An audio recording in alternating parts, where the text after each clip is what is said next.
cantando as crianças, não temos pequeninos, a tia Sabrina vai dar um presente para você. Feliz Páscoa!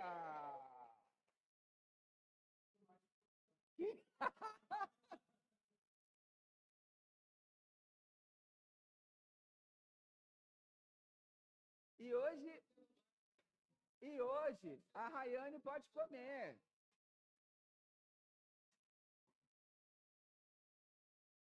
Hoje a Rayane pode comer, né?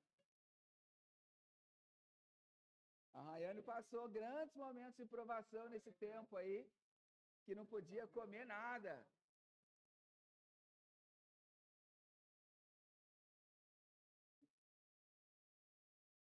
Quem tá na praia não ganha, só quem tá aqui. Fazer o quê, né?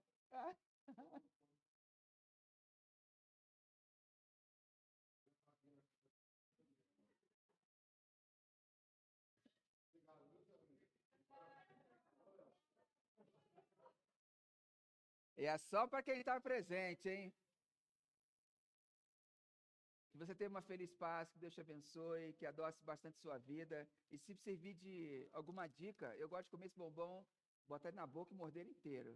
Faça essa experiência, põe ele inteiro na boca e morde. Você vai ver só. Vai mudar a sua vida. Você nunca mais vai comer ouro branco dessa mesma forma. Põe tudo na boca e morde. Hã? Não, é só uma dica, né? Para quem quiser experimentar, ele explode. É, tem uns que gostam de roer, né? Lá, gosta de roer e tal.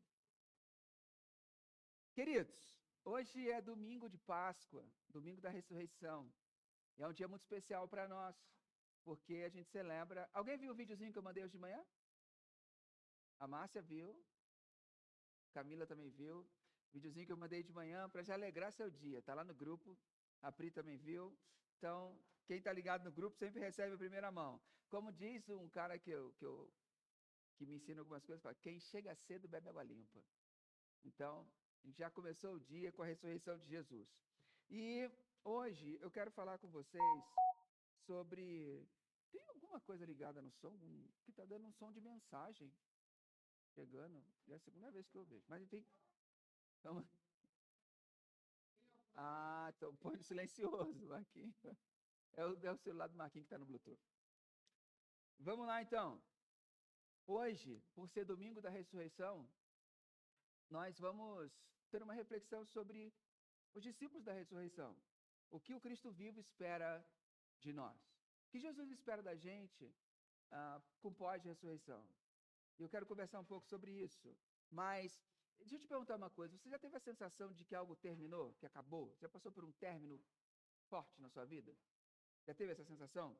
Então, um projeto que morreu, que não deu certo, um casamento que faliu, um relacionamento que você achava que ia ser bom e que não foi, alguma coisa assim, que finalizou. Essa é a sensação que os discípulos de Jesus estavam, achando que a cruz era o fim. Que as esperanças deles estavam colocadas que Jesus ia redimir.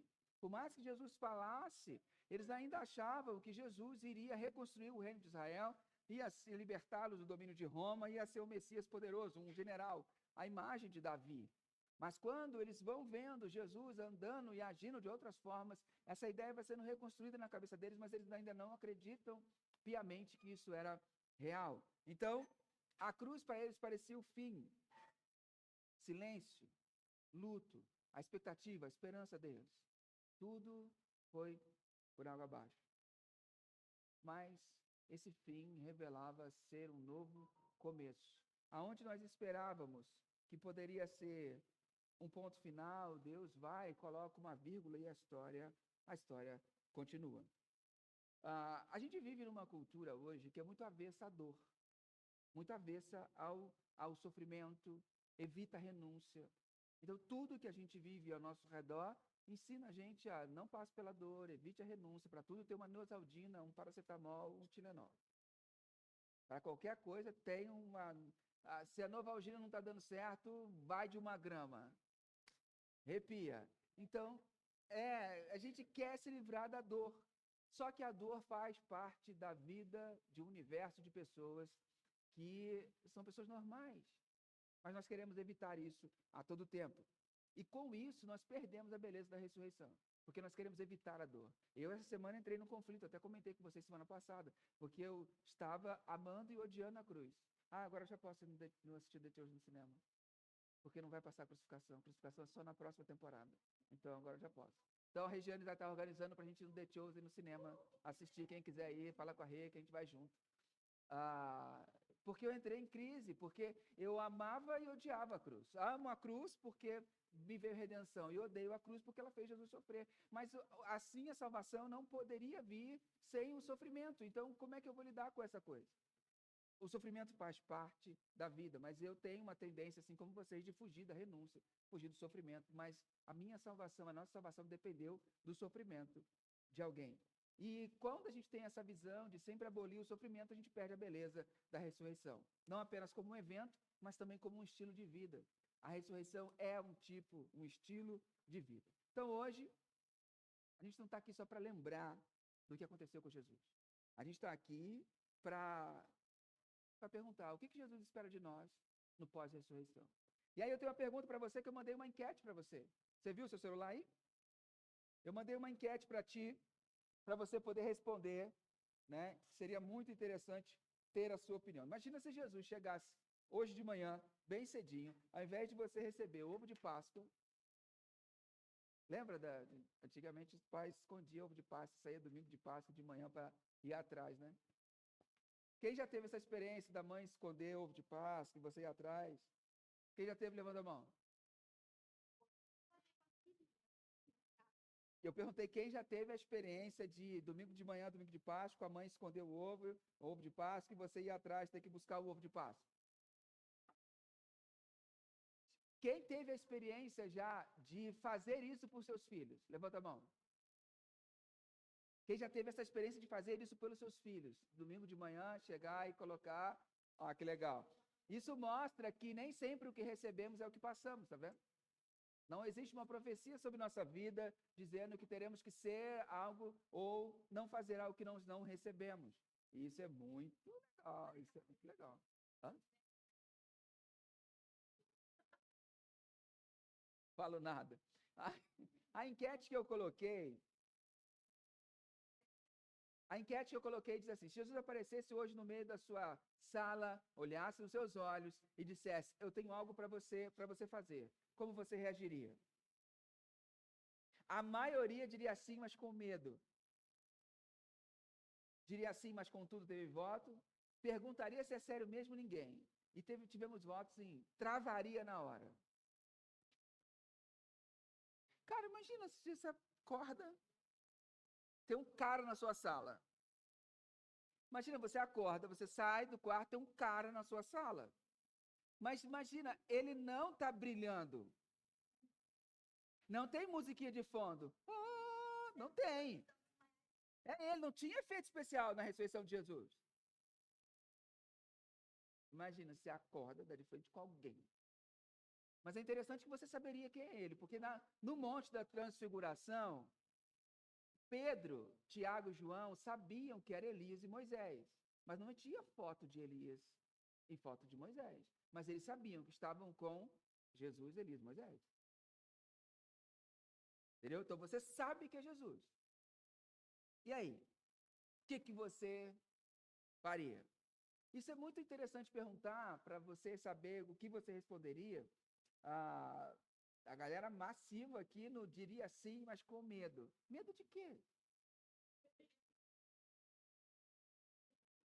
Medo do que ele ia pedir?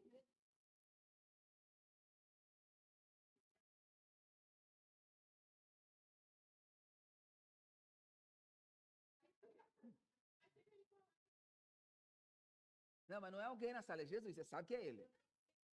Você sabe que é ele. De cabeça, sem pensar duas vezes. Gus também. Você sabe que é Jesus. Não, você sabe que é Jesus. É Jesus. Só não está brilhando. Mas você sabe que... Pô, sério mesmo? É comigo?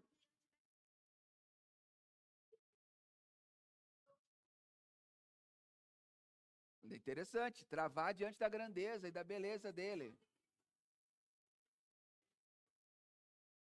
Mas essa questão do medo é interessante. É interessante porque todo mundo, a maioria votou no Deria Sim, mas com medo. E a minha pergunta é medo de quê? Medo de quê no seguinte sentido, gente? É Jesus.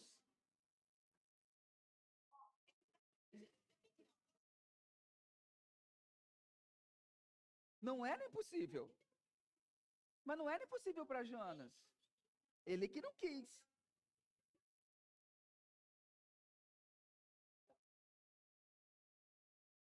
Agora deixa eu fazer uma pergunta, mas não é isso que acontece todo domingo? Não é isso que acontece todo domingo? Tá, mas ele pedir algo, não é isso que acontece todo domingo? Tá, mas medo não é de vê-lo, é medo do que ele vai pedir. Aí eu tô querendo colocar.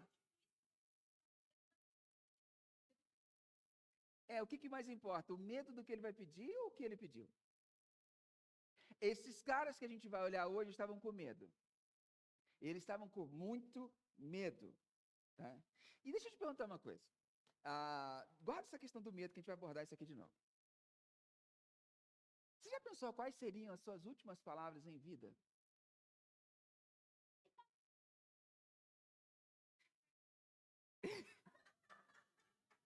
Fala pra mim, quais você acha que seriam as suas. Não precisa falar, mas quais você acha que seriam as suas últimas palavras em vida? Quais seriam? Você tem uma frase para dizer.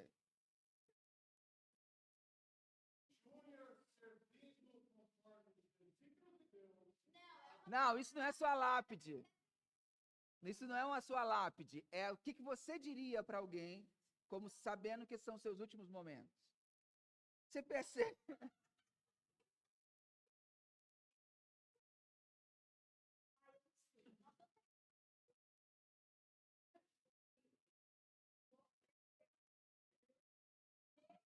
Era essa a mensagem que você deixaria?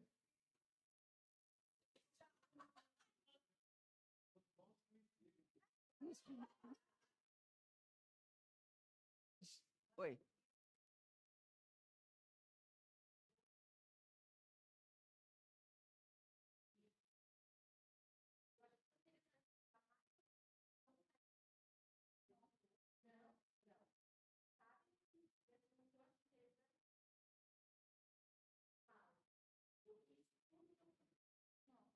Uau.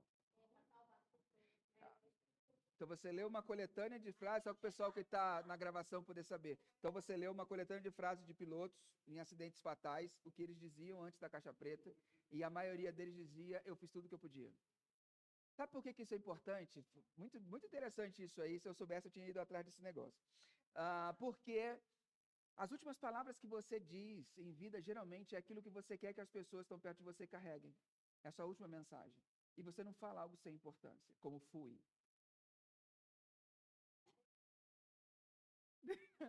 Né? Por exemplo, se você está com o seu, se você está com o seu filho e são suas últimas palavras, aquilo que você gostaria de falar seriam as coisas mais importantes para ele. Você sempre deixa, né, algo que você quer que a pessoa nunca esqueça. Os bons que me sigam. Você quer deixar uma mensagem que as pessoas não esqueçam. Qual foi a última palavra de Jesus? A palavra que Jesus disse, a última palavra que ele disse é: está consumado. Então, é algo que ele gostaria que você não esquecesse. Que você não perdesse de vista. Ele disse: está consumado, depois disso, silêncio. Mas no domingo ele volta. E não volta só para provar que ele venceu a morte.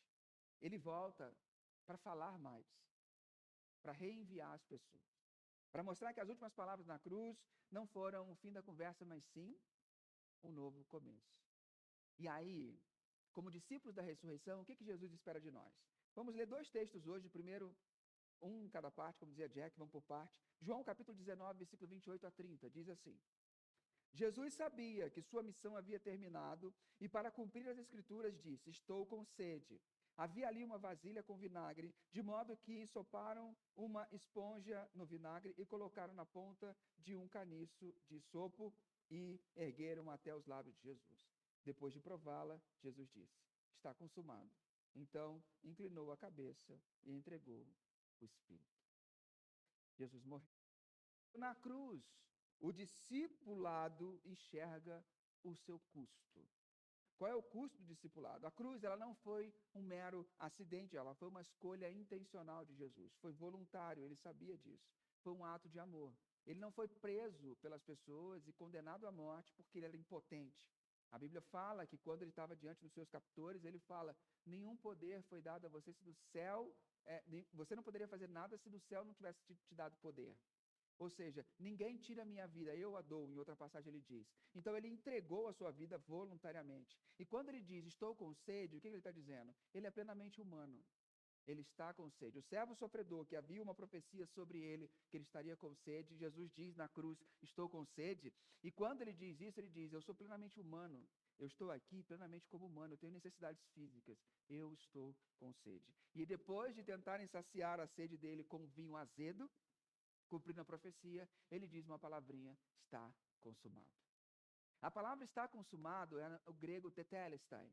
E tetelestai é uma palavra de cunho contábil. A palavra de cunho contábil que diz quando alguém elimina uma dívida. Já teve o prazer de quitar uma dívida, gente? Que delícia! Que delícia! Pagar a última parcela daquele financiamento brabo. Eita alívio que dá nas costas. E aí você ganha, antigamente você ganhava uma promissória, né? Tá pago, tá quitado, é seu bem, um carimbo e lá um dizer que você quitou o seu bem. Então Jesus usa essa palavra para dizer, olha, a obra que eu tinha para fazer, da redenção do ser humano, não precisa de mais nada para ser feita. Ela está totalmente consumada, está cumprido, está completo, está finalizado para sempre. Essa não é a última palavra de dor de um homem na cruz. Ela é uma declaração de vitória de alguém sobre o pecado e a morte. Quando ele diz, está consumado, ele diz, o plano que começou na eternidade e que teve o começo em Adão, porque a eternidade não tem tempo, então o começo foi em Adão, ele foi planejado na eternidade. Começo em Adão, se você pecar, certamente morrerá, colocarei inimizade entre você e a serpente, ela ferirá o seu calcanhar e você ferirá a cabeça. Então, aquilo que foi prometido no Éden, passa o tempo na história, Jesus vem como Cordeiro de Deus que tira o pecado do mundo, cumpre e ele diz, agora está quitada. A morte que Adão deveria ter vivido e a morte que todo ser humano deveria ter vivido, agora a ira de Deus está aplacada. O pagamento que Deus precisava para que ele não ficasse mais irado com a humanidade está consumado, agora está pago, a dívida está paga. Então, Jesus coloca um carnê quitado e um carimbo com sangue e diz, acabou. Você não deve nada mais para Deus. Deus está satisfeito agora. Agora terminou. A minha morte faz isso. Então, a cruz é a vírgula antes do novo parágrafo da sua história, da minha história, da nossa história. Então, Jesus ele não morre porque ele foi vencido. Ele entregou o seu espírito voluntariamente. Foi um ato intencional. E ele não apenas pagou a nossa dívida, ele nos liberou do sistema da justiça própria. De eu tentar me fazer aceitável, de eu tentar me fazer quisto, ou eu tentar justificar e criar o meu próprio valor. Não, a partir disso eu não preciso mais do sistema da justiça própria. Devo fazer por onde? Porque alguém fez por mim. E esse alguém foi Jesus. E ele nos convida para um discipulado. Esse é o custo para seguir a Jesus. Para eu poder viver e estar aqui hoje com o bombom na mesa, numa mesa em forma de cruz, celebrando, feliz da vida e sabendo que no dia que eu bater as botas, eu vou abrir os olhos e vou ter aquele encontro, o preço foi a cruz. O preço foi aquele dia que ele disse está consumado.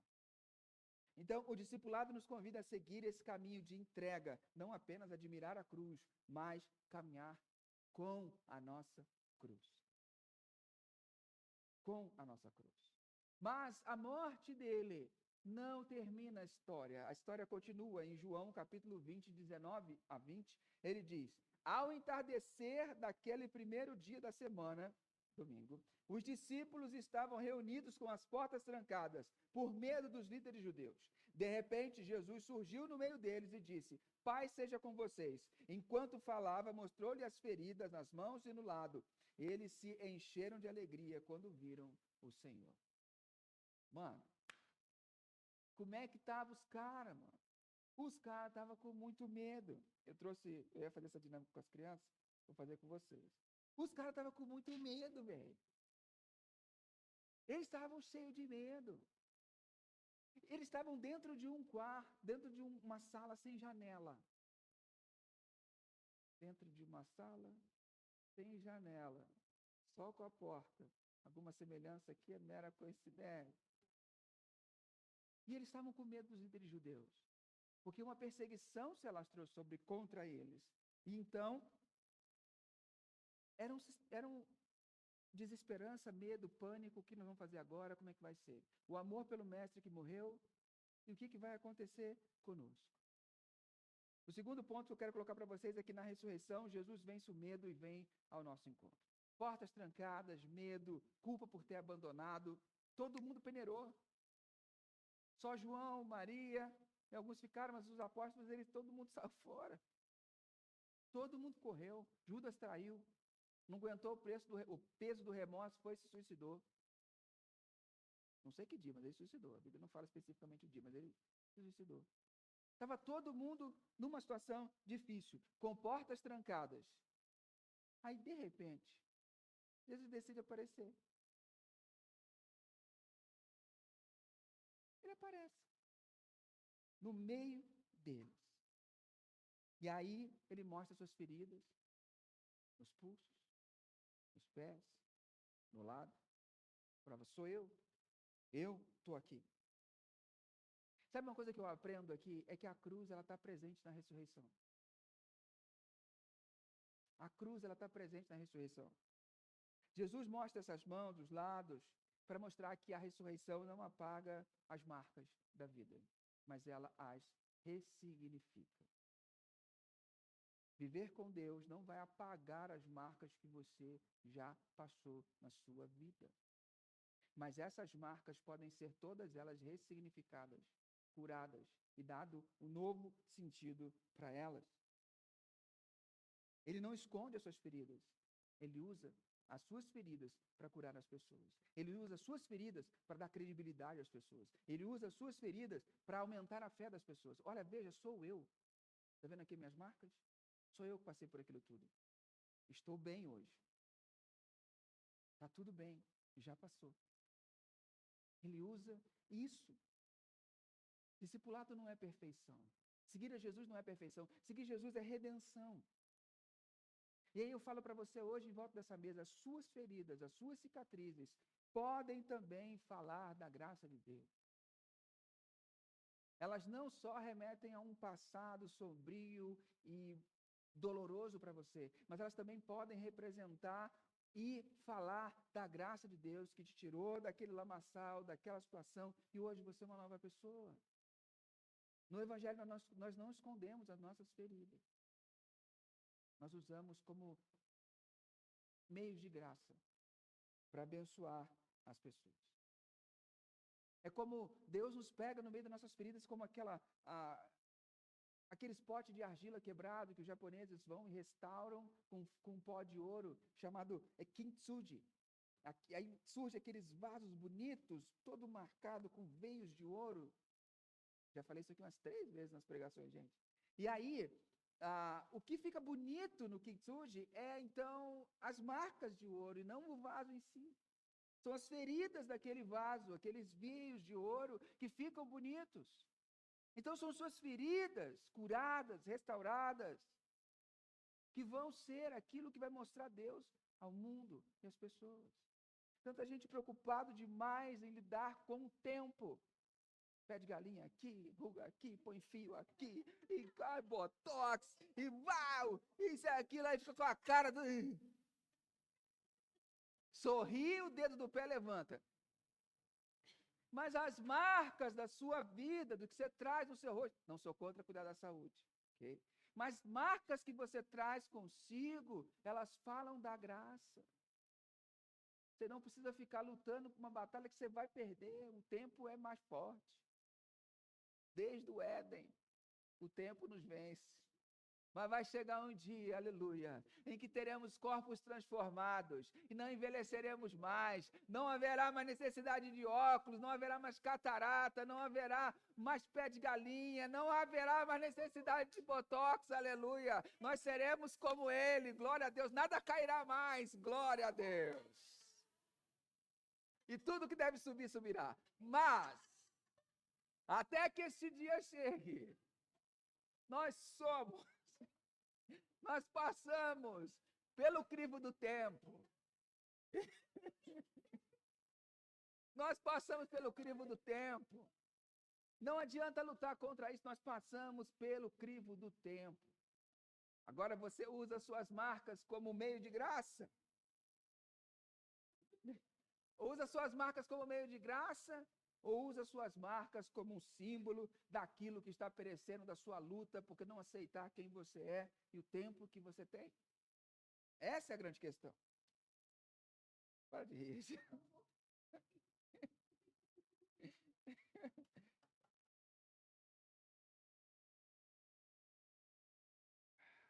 É interessante a gente pensar, são os lugares onde a restauração acontece que mais brilha no Kintsugi. São os lugares onde a restauração acontece que mais brilha. Então, quantas vezes nós fechamos as portas por dentro?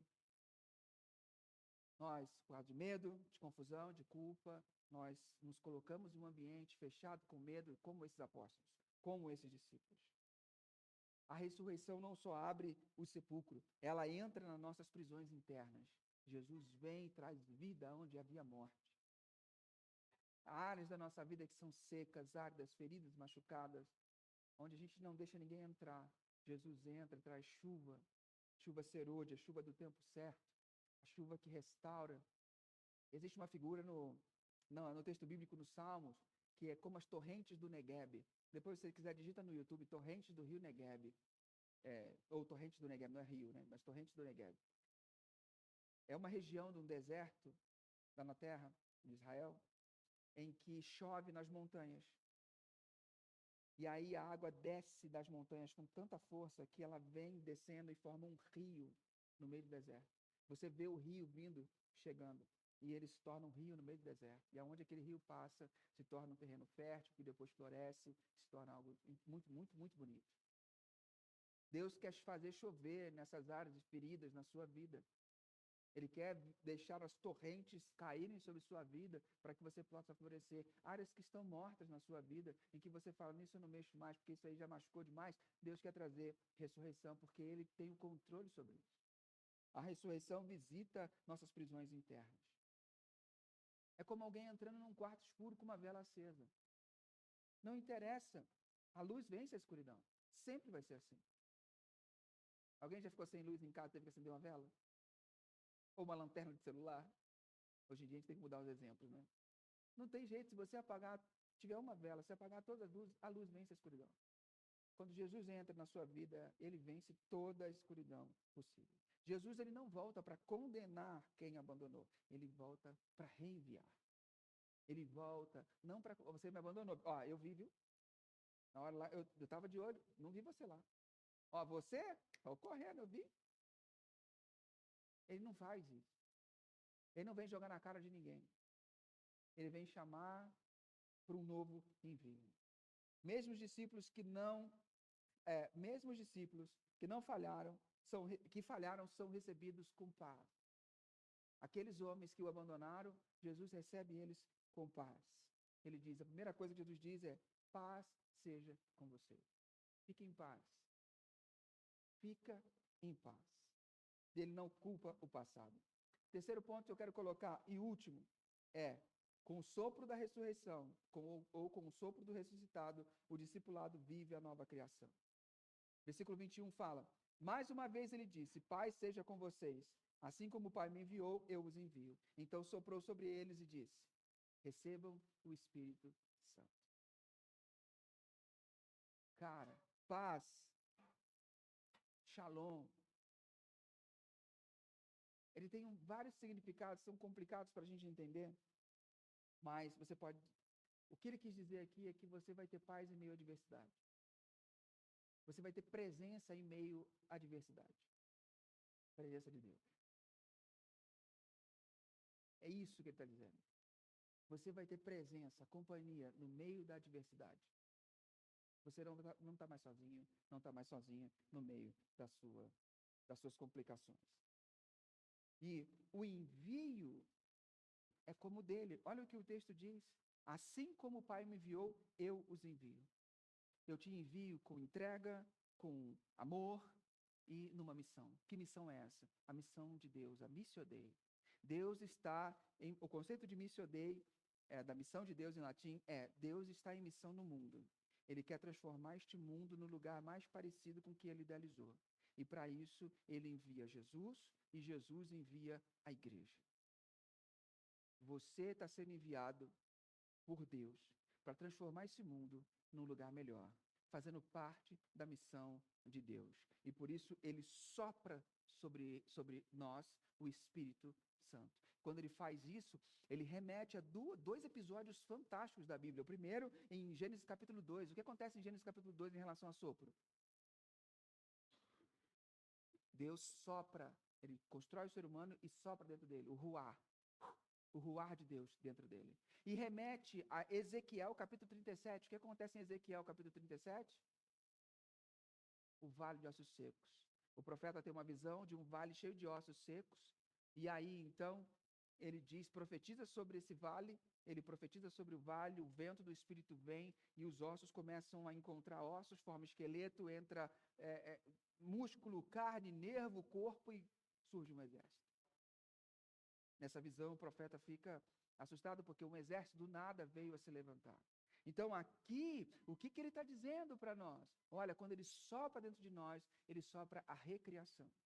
A vida onde estava a morte é soprada dentro da gente. O sopro do ressuscitado da vida onde o medo trancou as portas. E a gente não precisa mais ficar vulnerável. Então, proclamar o Evangelho, levar a mensagem de Jesus, não é uma obrigação, mas é uma resposta à graça recebida. Eu não faço porque eu sou obrigado. Eu faço porque eu sou tão amado e é tão bom que eu quero que as pessoas que estão ao meu redor também experimentem isso. Eu faço parte de uma missão, a missão de Deus no mundo. Por isso, eu proclamo o Evangelho. E o discipulado, ser discípulo de Jesus, não é só seguir, é mais do que seguir, é ir em missão. É da admiração para a ação. É como se você fosse um cavaleiro medieval que recebe um selo real em sua carta. Quando ele não levava só a opinião dele, ele levava uma missão, ele levava a palavra do rei. Você está levando as palavras do rei. Você está em uma missão. Então, a missão não depende da sua força, mas depende do Espírito de Deus, que é soprado dentro de nós. Então, por que eu tenho medo do que Deus vai pedir? Se é Ele que me capacita. Seja lá o que for que Ele me pedir, é Ele que me capacita. E o que Ele pede? Seja luz. Leve minha mensagem ao redor, aonde você está plantado. Não precisa ter vergonha, não precisa ter medo. Aliás, ter vergonha, aquele que se envergonhará de mim, eu envergonharei dele. Mas não precisa ter medo, porque é o Espírito que foi soprado em você, o poder está em você. A capacidade está em você, porque o Espírito Santo habita em você, e ele vai te ajudar no que você deve falar. Se exponha. Pague o preço. Jesus ficou nu na frente de todo mundo para pagar o meu e o seu pecado, e você não tem coragem de se expor na frente das pessoas, dizendo, eu sou cristão, eu sou dele, ele é meu, e isso faz todo sentido para mim. Percebe? Não faz sentido. Não existe discípulo que não faça discípulo.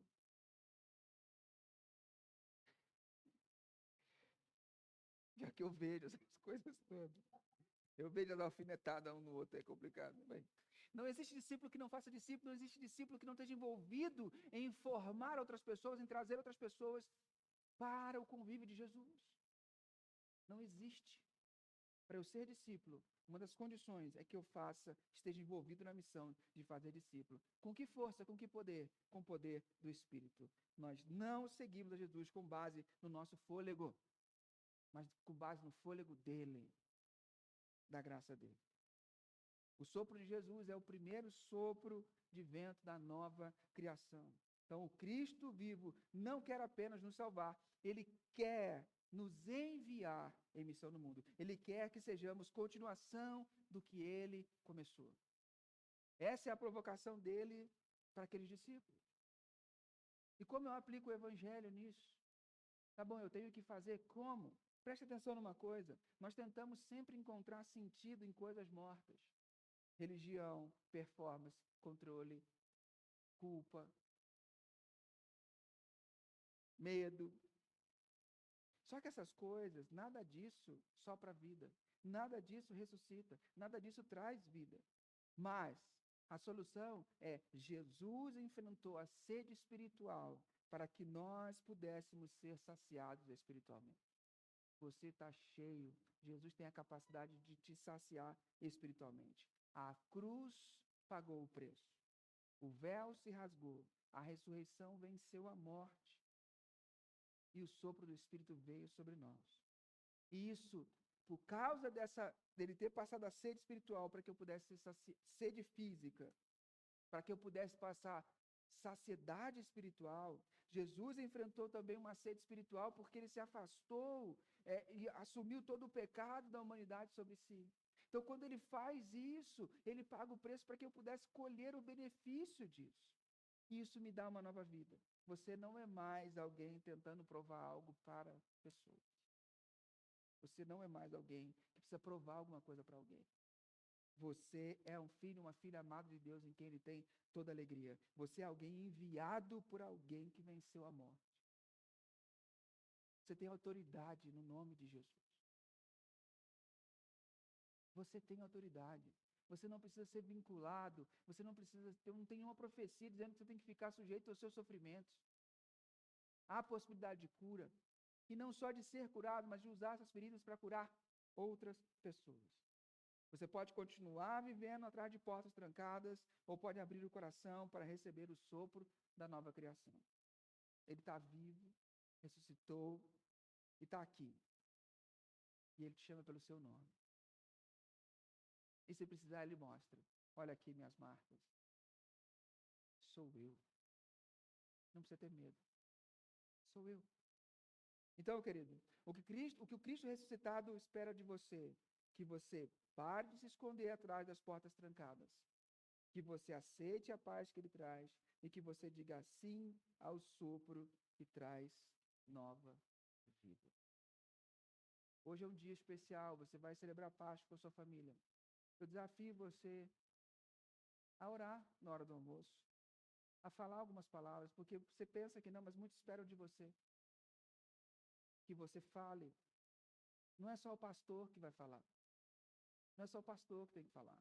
O poder está com você, em você. O Espírito Santo foi soprado em você.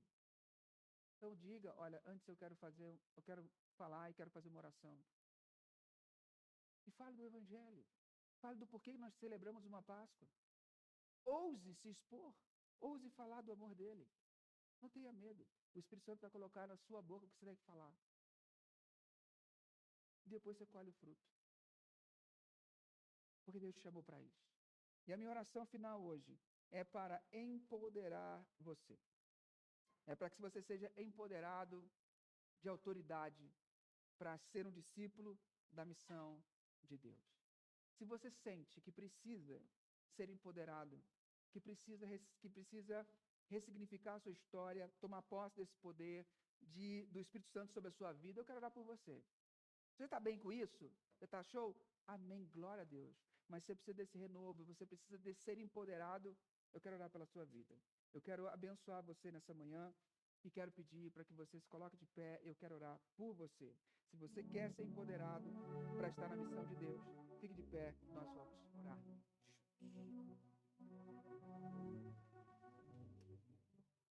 Põe a mão no seu coração.